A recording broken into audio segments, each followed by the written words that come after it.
সবাইকে স্বাগত দীপ্ত সংবাদে, সাথে আছি আমি নুজহাত রাহনুমা। অবশেষে ইরানের বিরুদ্ধে যুদ্ধবিরতির ঘোষণা দিয়েছে যুক্তরাষ্ট্র।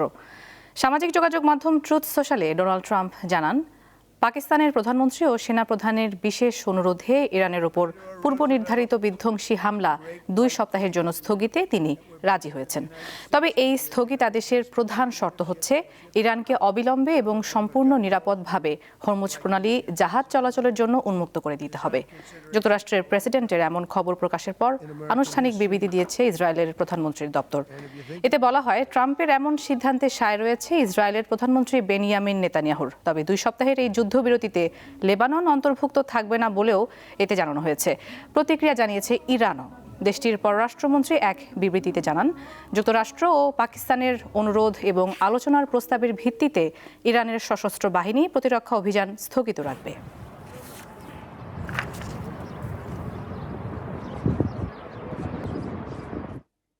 যুক্তরাষ্ট্র ও ইরানের যুদ্ধবিরতি এবং শর্ত সাপেক্ষে হরমুজ প্রণালী খুলে দেওয়ার খবরে আন্তর্জাতিক বাজারে কমতে শুরু করেছে অপরিশোধিত জ্বালানি তেলের দাম। মাত্র কয়েক ঘন্টার মধ্যে অপরিশোধিত তেলের দাম কমেছে 14% বেশি। আন্তর্জাতিক বাজারে প্রতি ব্যারেল ব্রেন্ট ক্রুড বিক্রি হচ্ছে $94.66, যা আগের তুলনায় 14.61% কম। এছাড়া যুক্তরাষ্ট্রের অপরিশোধিত তেলের দাম 17% কমে ব্যারেল প্রতি $95.68 নেমে এসেছে। এশিয়ার শেয়ার বাজারেও বড় ধরনের উত্থান দেখা গেছে। জাপানের নিক্কেই প্রায় 5% বেড়েছে, আর সাউথ কোরিয়ার কোসপির সূচক 6% পর্যন্ত বাড়ায়। লেনদেন সাময়িকভাবে স্থগিত করতে হয়। 2023 সালের পর সর্বোচ্চ বাজার এমন অস্থির হয়ে ওঠার কারণ।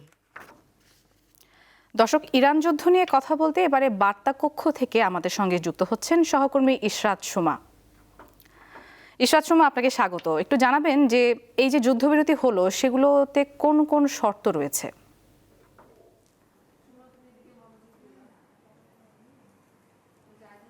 নুজহাত, আপনাকে ধন্যবাদ।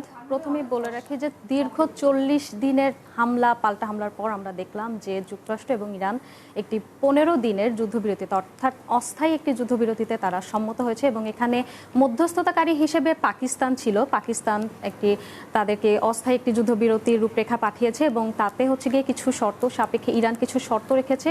সেই শর্ত সাপেক্ষে যুক্তরাষ্ট্র এবং ইরান দুই পক্ষই হচ্ছে গিয়ে রাজি হয়েছে যুদ্ধবিরতিতে এবং এই 15 দিনের যুদ্ধবিরতিতে কালকে ডোনাল্ড ট্রাম্প, যুক্তরাষ্ট্রের প্রেসিডেন্ট, তিনি বলেছেন যে তিনি ইরানের ওপর হামলা, বোমাবাজি এসব তিনি বন্ধ রাখবেন এবং ইরান বলেছে যে তারা হরমুজ প্রণালী খুলে দিবে এবং হরমুজ প্রণালী খুলে দিলে সকল হচ্ছে গিয়ে পণ্যবাহী জাহাজ যাতায়াত শুরু হবে।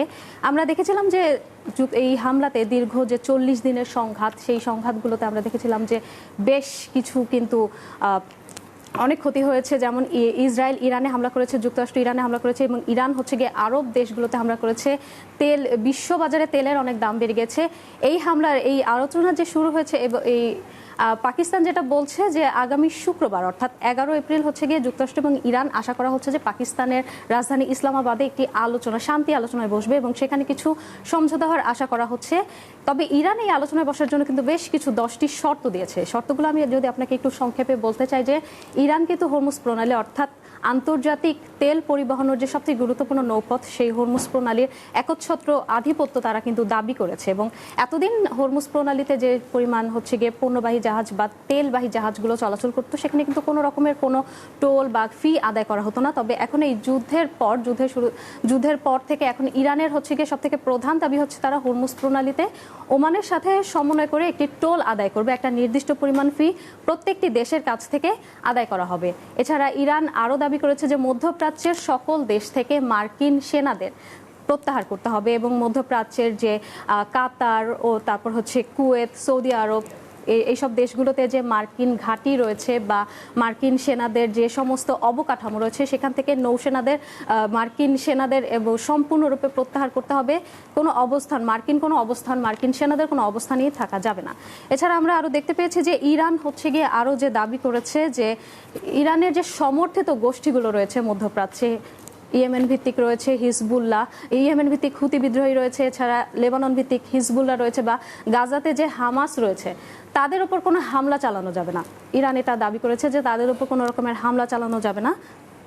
এছাড়া ইরানের বিরুদ্ধে যুক্তরাষ্ট্রের বা হচ্ছে গিয়ে ইউরোপীয় ইউনিয়ন বা জাতিসংঘের যে সমস্ত নিষেধাজ্ঞা রয়েছে সেই নিষেধাজ্ঞাগুলো হচ্ছে গিয়ে ইরান সম্পূর্ণরূপে প্রত্যাহারের দাবি জানিয়েছে এবং তারা বলছে যে ইরানের উপর পরমাণু বিষয়ক যে সমস্ত নিষেধাজ্ঞা দেওয়া হয়েছে, যে সমস্ত নেতিবাচক বিষয় রয়েছে সেই সমস্ত নেতিবাচক বিষয়গুলো বা নিষেধাজ্ঞাগুলো প্রত্যাহার করতে হবে এবং বিভিন্ন দেশে যে ইরানের সম্পদ ফ্রিজ করে রাখা হয়েছে সেই সম্পদগুলোকেও মুক্ত করে দিতে হবে, ইরান এই দাবিটা করেছে। ইরানের আরও কিছু শর্ত রয়েছে, সেখানে শর্তগুলো রয়েছে হচ্ছে গিয়ে যে এই আমরা দেখেছি গত বছর জুনেও কিন্তু 12 দিনের একটা সংঘাত হয়েছিল ইসরায়েলের সাথে ইরানের এবং এই বছর এবং আমরা যেটা টানা 40 দিনের একটা যুদ্ধ দেখলাম, ইরানের কিন্তু বেশ ক্ষতি হয়েছে এবং যুক্তরাষ্ট্র কিন্তু ইতিমধ্যে দাবি করেছে যে ইরানের হাজার হাজার অবকাঠামোতে তারা হামলা চালিয়েছে, ধ্বংস করা হয়েছে, গুঁড়িয়ে দেওয়া হয়েছে। তো ইরানের যে সর্বোচ্চ নেতা সহ অনেক নেতাদের, অনেক শীর্ষ পর্যায়ের কর্মকর্তাদের মেরে ফেলা হয়েছে। তো এই সমস্ত ক্ষতিপূরণ দাবি করেছে ইরান। এছাড়া আরও বিষয় রয়েছে যে ইসলামাবাদে সেই সমস্ত ক্ষয়ক্ষতির দাবি করা হয়েছে। জি ইশরাত শর্মা, আরেকটি বিষয়ে আমরা দেখলাম যে ট্রাম্পের আলটিমেটামের পর হঠাৎই একটা নাটকীয় মোড় নিয়ে এই যুদ্ধবিরতি শুরু হলো। তো আপনার কি মনে হয় আসলে এই যুদ্ধবিরতির পেছনে কোন কোন বিষয়গুলো বেশি কাজ করছে?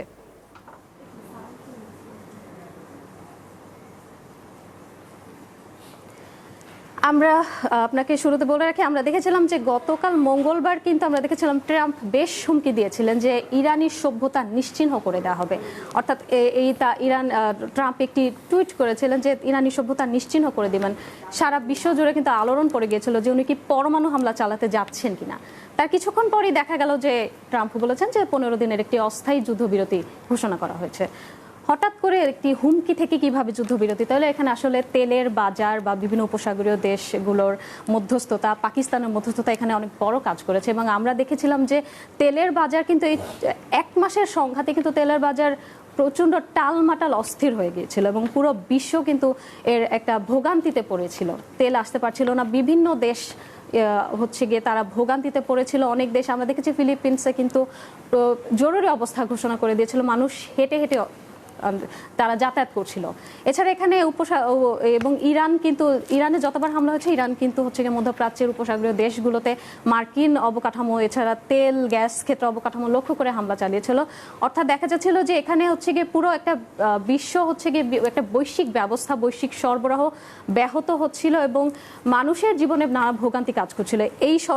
এবং ট্রাম্প যদি তার টুইট অনুযায়ী একটা আরও ইরানে হামলা করতো বা একটা কোনো বড় বিপর্যয় ঘটতো তাহলে কিন্তু দেখা যেত পুরো বিশ্ব স্থবির হয়ে পড়তো।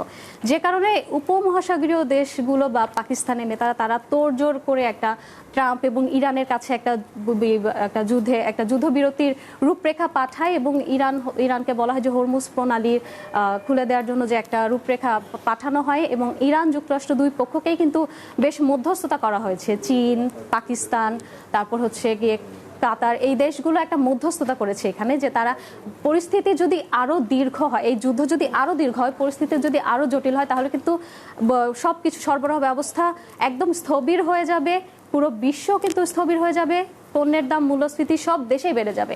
শুধু যে যুদ্ধ করছে সেই দেশগুলো না, প্রত্যেকটা দেশই কিন্তু হচ্ছে গিয়ে ভোগান্তিতে পড়তে হবে। অলরেডি কিন্তু অনেক দেশ ভোগান্তিতে পড়ছে, যে কারণে হচ্ছে গিয়ে অন্যান্য দেশ মধ্যস্থতা করে এই যুদ্ধবিরতিটার করেছেন উঝাল।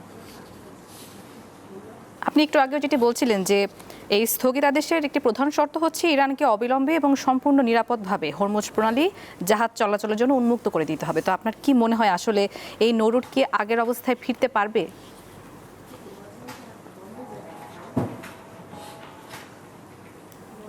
না, এই নৌরুট কখনোই আর আগের অবস্থায় ফিরতে পারবে না। যুদ্ধের আগে দিয়ে কিন্তু হরমুজ প্রণালী কিন্তু একদম যাতায়াত ফ্রি ছিল। হরমুজ প্রণালী হচ্ছে কি, আপনাকে শুরুতে আমি একটু বলে রাখি যে হরমুজ প্রণালীর এটা কি। এটা হচ্ছে একটা গুরুত্বপূর্ণ একটা নৌপথ এবং এই নৌপথ দিয়ে কিন্তু বিশ্বের 20% তেল সরবরাহ করা হয় এবং জাহাজ এই পথ দিয়ে চলাচল করে এবং এশিয়া ভিত্তিক দেশগুলোতেই কিন্তু বেশিরভাগ তেল আসে এই পথ দিয়ে। তো আগে যখন জাহাজগুলো যাতায়াত করতো তখন কিন্তু কোনো ধরনের ফি বা টোল দেওয়া লাগতো না এবং তারা চলে আসতো, কিন্তু এখন কিন্তু আর পরিস্থিতি ভিন্ন নেই। ইরানের অনেক ক্ষয়ক্ষতি হয়েছে এবং ইরানকে কিন্তু এই ক্ষয়ক্ষতি থেকে উঠতে হবে। এছাড়া আমি একটু বলে রাখি যে ইরান কিন্তু যুদ্ধের আগে থেকেই ব্যাপক মূল্যস্ফীতিতে ভুগছিল। তাদের দেশে কিন্তু এই বছরের শুরুতে এবং গত বছরের শেষেও কিন্তু বিক্ষোভ হয়েছে। তো ইরান এখন স্বাভাবিক চেষ্টা করবে যে তাদের ক্ষয়ক্ষতি পুষিয়ে নেওয়ার। সো তারা বলেই দিয়েছে যে হরমুজ প্রণালীতে এখন যেই জাহাজ যাবে, সে ইরানের যে রেভলিউশনারি গার্ড কর্পস রয়েছে IRGC, তাদের অনুমোদন লাগবে, একটা নির্দিষ্ট পরিমাণ ফি ধরা হবে এবং এই টোলটা নেওয়া হবে হচ্ছে ওমান নেবে এবং ইরান নেবে। IRGCর কাছে আগে থেকে আবেদন করতে হবে। IRGC যদি অনুমোদন দেয় সেক্ষেত্রে সেই জাহাজটা একটা নির্দিষ্ট পরিমাণের একটা ফি দেবে। ফি দেওয়ার পর সেই জাহাজটা পার হতে পারবে এবং এই অর্থটা ইরান নেবেই হচ্ছে গিয়ে তাদের পুনর্গঠনের কাজে। যেহেতু ইরানের অনেক ক্ষতি হয়েছে, ইরানের হাজার হাজার অবকাঠামোর ক্ষতিগ্রস্ত হয়েছে, ইরানের বিশ্ববিদ্যালয় থেকে শুরু করে হাসপাতাল, ইরানের বেসামরিক বা তেল গ্যাস ক্ষেত্রে অনেক কিছু ঘুরিয়ে দেওয়া হয়েছে এবং ইরানের যেহেতু এখন পর্যন্ত তারা আর্থিক একটা মূল্যস্ফীতির মধ্যে রয়েছে, স্বাভাবিকভাবে ইরান চেষ্টা করবে এই অর্থটা আদায় করার। সো হরমুজ প্রণালীর আগের অবস্থায় কখনোই ফিরতে পারবে না। এখন থেকে যেই জাহাজ যাবে সেই জাহাজকে একটা নির্দিষ্ট পরিমাণে অর্থ দিতে হবে, একটা টোল দিতে হবে এবং টোলটা হচ্ছে ইরান তার নিজস্ব যুদ্ধের পুনর্গঠনে, ক্ষয়ক্ষতির পূরণে কাজে লাগাবে। জি সুমা, আরেকটি বিষয় আমরা জানতে পেরেছি যে যুদ্ধবিরতি নিয়ে শুক্রবার ইসলামাবাদে একটি আলোচনা হওয়ার কথা, তো বলতে গেলে মাঝে রয়েছে আর একদিন। সেখানে স্থায়ী চুক্তির বিষয়ে কতটা আশা করা যেতে পারে আপনি মনে করেন?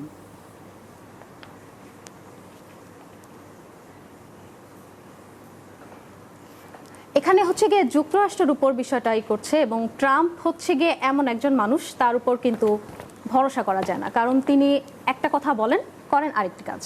এই বিষয়টা আমরা দেখেছি যে ট্রাম্প টুইট করলেন একটা, করলেন আরেকটা কাজ। ট্রাম্প আমরা এই যুদ্ধের শুরু থেকে দেখেছি ইরান ধ্বংস করে দিব, ইরান গুড়িয়ে দিব, ইরানকে আমি একদিনের আলটিমেটাম দিলাম, অনেক কিছুই বলেছেন, হামলাও করেছেন, কিন্তু দিন শেষে তিনি কিন্তু আবার দেখা যাচ্ছে ঘুরে গেছেন। ট্রাম্পের উপর ভরসা করা যায় না এবং ইরান যে শর্তগুলো দিয়েছে, যুক্তরাষ্ট্র সেই শর্তগুলো আসলে কতটুকু মানবে বা কতটুকু মানতে পারবে সেটাই কিন্তু মূল বিষয়।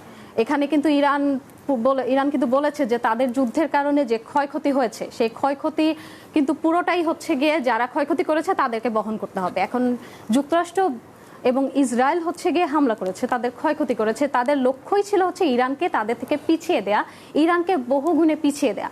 এখন যদি তারা আবার পুনর্গঠনে ক্ষয়ক্ষতি বহন করে তাহলে সেই ক্ষেত্রে কিন্তু তাদের হামলার উদ্দেশ্য পূরণ হলো না। সো এটা এখন সম্পূর্ণ ভবিষ্যতের বিষয় যে দেখা যাক যে ট্রাম্প যতটুকু বলে তিনি ততটুকু করেন কিনা। তিনি আপাত দৃষ্টিতে হচ্ছে গিয়ে একটি দীর্ঘস্থায়ী সংঘাত থামানোর জন্য তিনি আলোচনার জন্য যুক্তরাষ্ট্র রাজি হয়েছেন, কিন্তু তিনি আসলে কতটুকু হচ্ছে স্থায়ী যুদ্ধবিরতির জন্য রাজি হবেন সেটাও দেখার বিষয়। এছাড়া আমরা দেখেছি যে এই যুদ্ধ নিয়েও কিন্তু দুই পক্ষই দাবি করছে আমরা যুদ্ধের বিজয় হয়েছি। ট্রাম্প কিন্তু যুদ্ধবিরতির পর এসে বলছেন যে ইরানের শর্ত মানার পরও কিন্তু তিনি বলছেন যে আমরা যুদ্ধে বিজয় হয়েছি। এছাড়া আরেকটি বিষয় রয়েছে নেতানিয়াহুর উপর কোনোভাবেই কিন্তু ভরসা করা যায় না।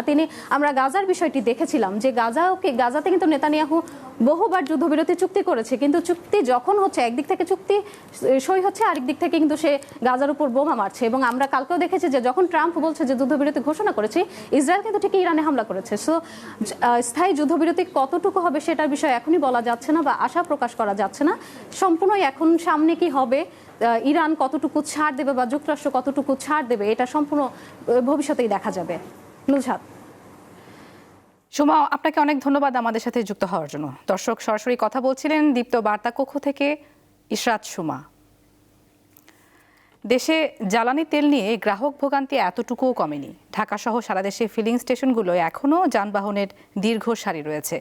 রাজধানীতে কিছু কিছু পাম্প আজও বন্ধ রয়েছে। সেসব পাম্পের সংশ্লিষ্টরা জানান পর্যাপ্ত সরবরাহ না থাকায় বাধ্য হয়ে তেল বিক্রি বন্ধ রাখছেন তারা। এছাড়া যেখানে তেল মিলছে সেখানে মোটরসাইকেল ও ব্যক্তিগত গাড়ি চালকরা ঘন্টার পর ঘন্টা অপেক্ষা করার কথা জানান। তবে ইরানের যুদ্ধবিরতির খবরে অনেকেই স্বস্তি প্রকাশ করেন। তারা আশা করছেন জ্বালানি তেলের সরবরাহ নিয়মিত হলে শীঘ্রই এই দুর্ভোগ লাঘব হবে। আমি 7:30 থেকে সিরিয়াল ধরা, তাও প্রেস ক্লাবের সামনে ছিলাম, ওইখান থেকে এখানে আসলাম। বহুত সাধারণ জনগণের অনেক হ্যাসাল হইতেছে এই তেলের জন্য। এটা একটা সমাধান দরকার আমাদের। এটা তো তেল না, মনে হয় আমরা স্বর্ণ কিনতে আসছি, এরকম একটা অবস্থা।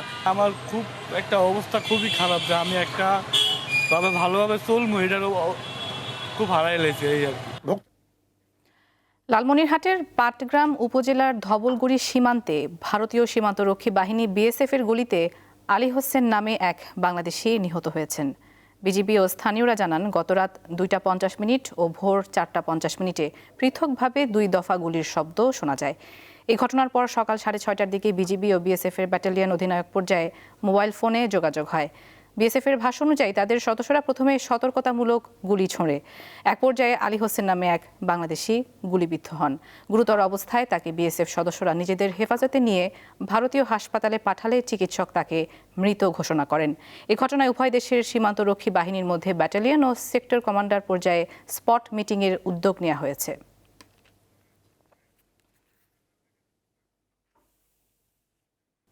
হবিগঞ্জে কয়েকদিনের বৃষ্টিতে কপাল পুড়ল শতাধিক কৃষকের। বৃষ্টির পানিতে তলিয়ে গেছে হাওরে চাষ করা বানিয়াচং উপজেলার প্রায় ২,২০০ বিঘা বোরো ধানের জমি। এছাড়া আরও ৭,০০০ বিঘা জমির ধান নিয়ে শঙ্কা দেখা দিয়েছে। গত এক সপ্তাহ জুড়ে বৃষ্টির পানিতে হবিগঞ্জের বানিয়াচং উপজেলার পানি বেড়ে উগলি, বাতাসর ও বালি হাওরের অন্তত ২,২০০ বিঘা জমির ধান তলিয়ে গেছে। এমন অবস্থায় কৃষকরা তাদের সংসার চালানো নিয়ে দুশ্চিন্তায়। আজকের কে জমা রাখছি আমি ঝলুবার গাছ থেকে ৩,৫০০ টাকার এই জমিনগুলো ওই দান বড় করছিলাম শখের ক্ষেত আর টান বন্ধ করছিলাম সাইকেল ক্ষেত। এই সাইকেল ক্ষেত তো শিলাক বৃষ্টি নষ্ট হয়েছে আর আবার এইটা তো পানির তলে গেছে। পুরা ৬ ক্ষেত জমি আমি জমা করছি, অন্যদের কাছ থেকে টাকা দিয়ে আনছি। তবে ক্ষতিগ্রস্ত কৃষকদের তালিকা তৈরির পর তাদের সহযোগিতার আশ্বাস দিয়েছে কৃষি সম্প্রসারণ অধিদপ্তর। যদি বেশি বৃষ্টিপাত হয় আজকে রাতে বা আজকে রাত থেকে যদি আরো বেশি বৃষ্টিপাত হয় তাহলে যে জমিগুলো আপনার ভাসমান আছে এগুলো পানির নিচে যাইতে পারে। আর ক্ষয়ক্ষতি কি পরিমাণ হয়েছে আসলে আমরা তো এখন তথ্য নিতেছি, তথ্য কালেক্ট করে সেটা পরে বলা যাবে। আর মাত্র কিছুদিন পরই বড় ফসল ঘরে তোলার স্বপ্ন দেখছিলেন কৃষকরা, কিন্তু বৃষ্টির পানিতে হাওরে জমির ফসল তলিয়ে যাওয়ায় মাথায় হাত পড়েছে তাদের। সাইফুর রহমান শিশির, দীপ্ত বার্তা কক্ষ। দর্শক, এই মুহূর্তে জাতীয় সংসদে প্রথম অধিবেশনের কার্যক্রম চলছে। আমরা সরাসরি যুক্ত হচ্ছি সেখানে। ২০২৬ এই মহান সংসদে উত্থাপন করছি। ধন্যবাদ মাননীয় স্পিকার। সরকারি হিসাব নিরীক্ষা বিল ২০২৬ সংসদে উত্থাপিত হলো।